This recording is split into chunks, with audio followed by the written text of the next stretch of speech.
Hi, Naomi. Sorry, we just started taping. But don't worry, this page we did yesterday talking about sequences. There was a lot more. Talk to your group when you get back. But coming back into the math. Arithmetic, whatever. They underline the word recursively because that's an important word. It's another way of saying implicitly.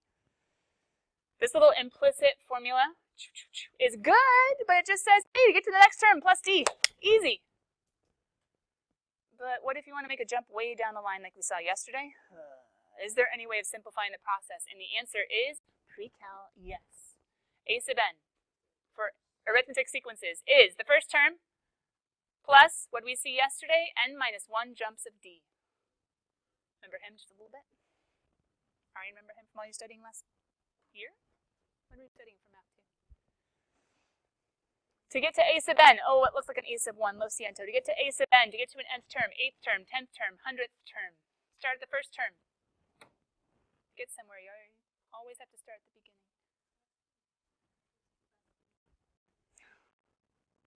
That one. A sub 1 plus n minus 1 times. So down here, number 13, when you see 1, 3 halves, 5 halves, ooh, no, sorry, 1, 3 halves, 2, 5 halves. What would the next one be if you were just to find the 5th term? It would be 3. But if I want the 8th term, wait a minute, what's my common difference? What am I adding every time? 1/2. But for some of you, that's a little hard to see. So remember, you can always find the common difference as long as you realize there's a set difference between them, adding or subtracting. By taking one term and subtracting the prior term, as long as all those subtractions, 2 minus 1/2, 2.5 minus 2, 3 minus 2.5, as long as they're all the same, that is your d. What's another way to getting to the 8th term? Finding a pattern? Or 1 plus 7 times 1/2, which equals 9 halves. Some of your brains, I know, would rather find a pattern. I'd rather realize every even term is an over 2, so I know it's an over 2. And if it's 8, there's going to be 4 of those, so 3, 5, 7, 9. Ha! 9 halves. Puzzling people. Oh, yeah, I get that. That's kind of fun. What if I said the 90th term? Stop. Don't do that. That's a bad idea. Well, basically, you just have to figure out how many evens to get there. Right? And then it gets a little bit rough. Never mind. Unless, wait a minute. 2 plus 1 is 3, and 4 plus 1 is 5. Maybe it wouldn't be that bad to find the 90th term. Anyway, an explicit rule for the nth term. The explicit rule is just a sub 1, aka 1, plus n minus 1 times 1/2. The recursive one says, hey, just take the prior term, minus 1. Prior term, the subscripts are just saying the placement of the term. You guys see the difference? Add 1/2 every time. Great. Oh, this one's a lot harder. But the explicit is a lot more useful. Unless you're good at programming and you can make a computer do all the jumps for you as long as you figure out how to tell it what to do. So recursive programming, it's a big thing in computer science. Why? Because you have this really fast machine. Make it do it. No big deal. It's a lot easier to code and to figure it out. To say, do these jumpity jump jump jumps, rather than to figure out the nasty formula that pre-cal tried to make you do a couple years ago. But the problem is you have to know how to program first. Special sequences. Geometric. Arithmetic or arithmetic, you're adding or subtracting a constant. There's a set difference every single time, positive or negative. Geometric, you're not adding or subtracting, you're multiplying. So as you guys are writing the to geometric, I'm going to show the to what's going on. Between an A1 and an A2, and an A3, an AN, and beyond, jumpity jump jumps, times R.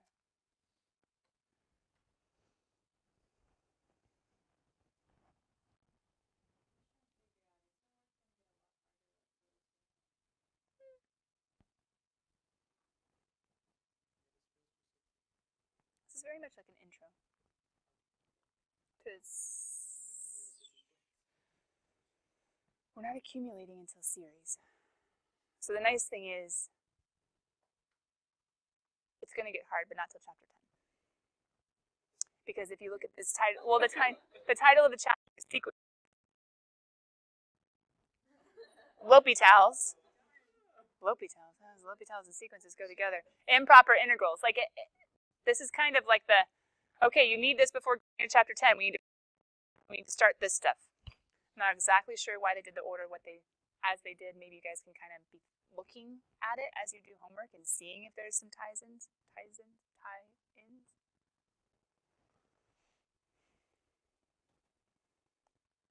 Off top of my head, though, I'm honestly like, why did they put these three together?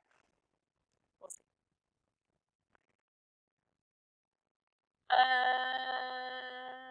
If this is the recursive implicit rule,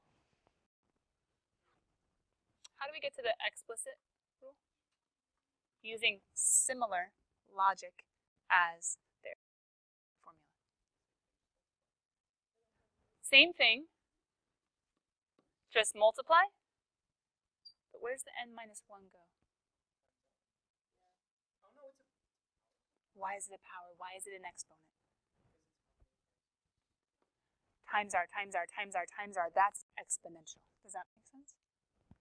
So to get to the third term, how many times r's did we do? R squared. To get to the 10th term, r to the 9th. To get to the 100th term, r to the 9th. Right? But how easy is that? Oh. Meaning. When you get down, difference of 12, difference of negative 36, is there a common difference? No. They're getting farther and farther apart. Oh, maybe it's geometric. Okay, times negative 3, times negative 3, times negative 3. Hey, I found that it's not a D, it's an R. I found a common ratio. Find those by taking one term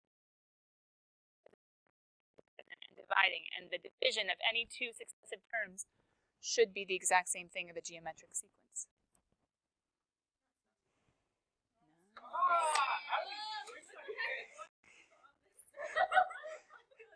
I feel like it's back and forth between Diva and Hannah. Riley, you got the one.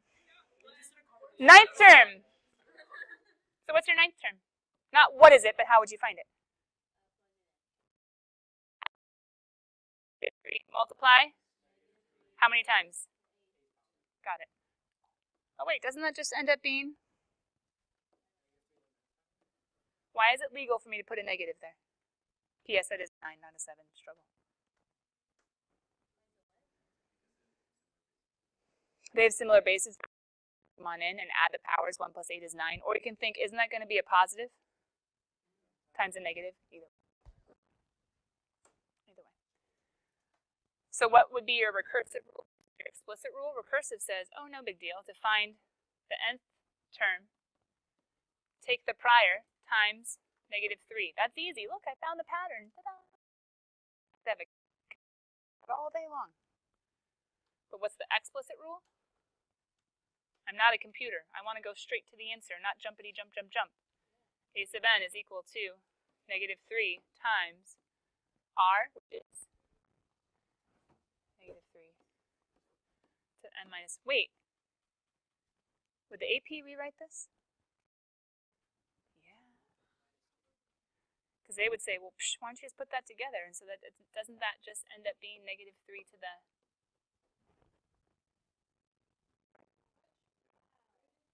Because when you multiply like bases, you add the exponent.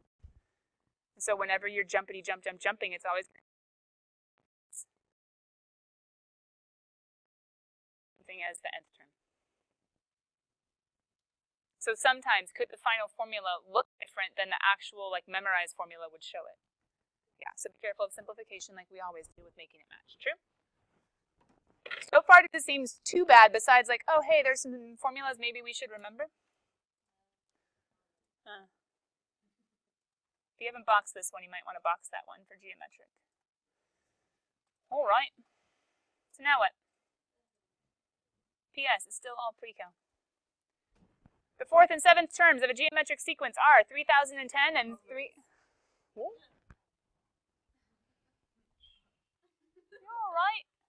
a sub 4 and this is a sub 7? What does that mean? Depends on your brain.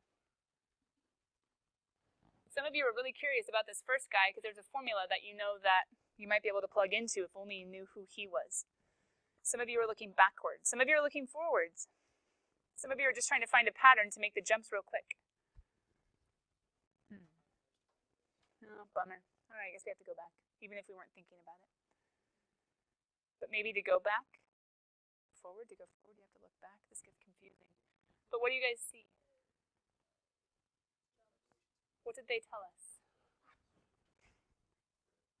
So geometry, multiplying by? Some of you guys, my pattern people, are like, wait a minute, I'm just adding zeros. How many zeros? Did it look like 3? Ah.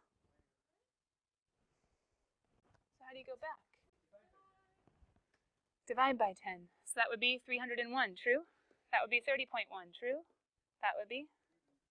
Oh, nice. Why is this one nice? Because it was just by tens.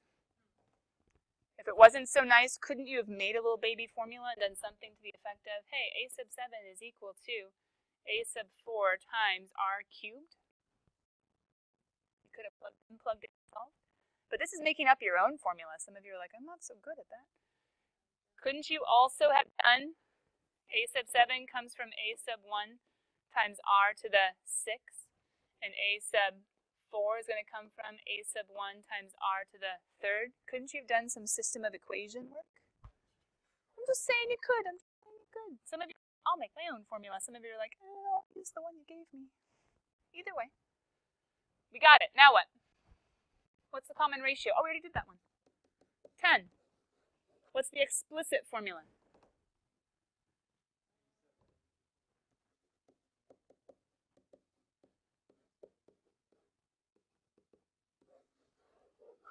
Pause. I know this is kind of silly, but are we mathematically allowed to multiply those two together to make it look prettier? No, because our exponent comes before multiply. It's 10 is locked in with that n minus 1. Wait a minute. But could we possibly rewrite this as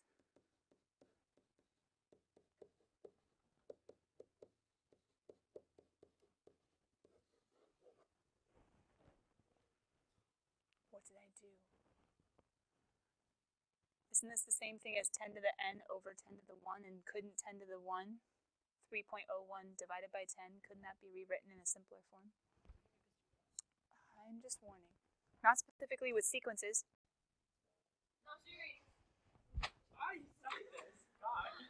But when we get to series, there are going to be rules that are written in a simplified... You're okay.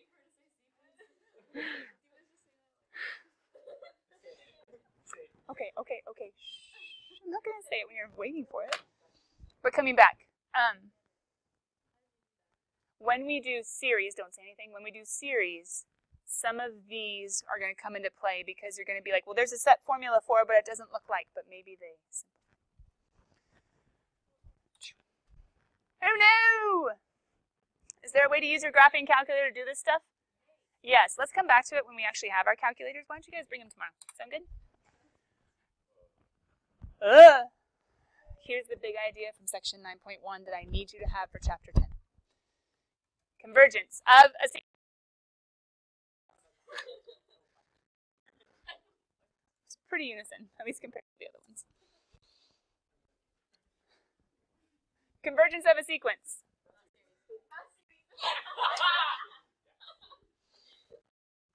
One of those real numbers is said to converge if the terms in the sequence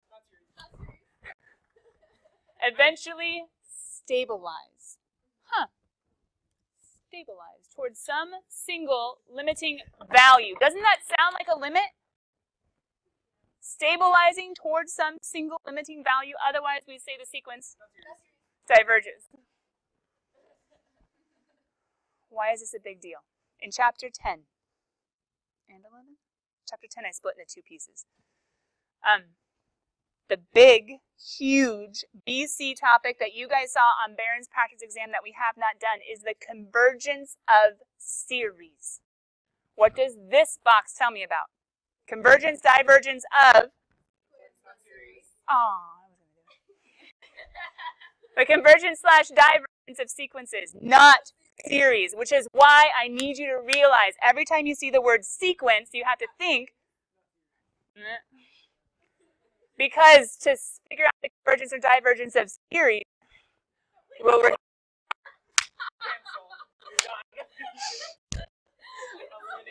will require 10 different tests and 2 different chapters.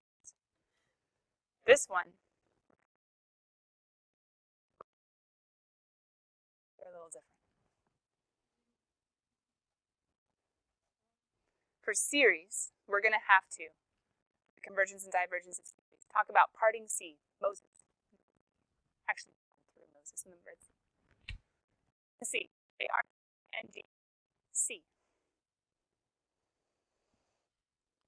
P series, alternating series, ratio root, telescoping, integral, nth term, geometric, comparison, limit and direct.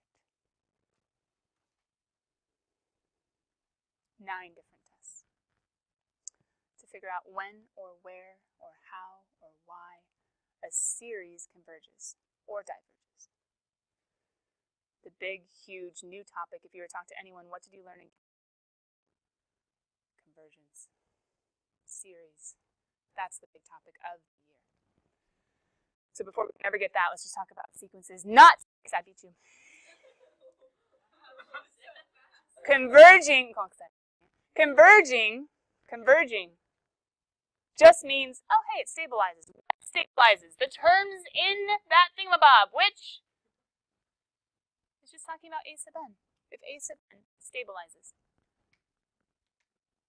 as it progresses, aka if the limit as n goes to infinity stabilizes.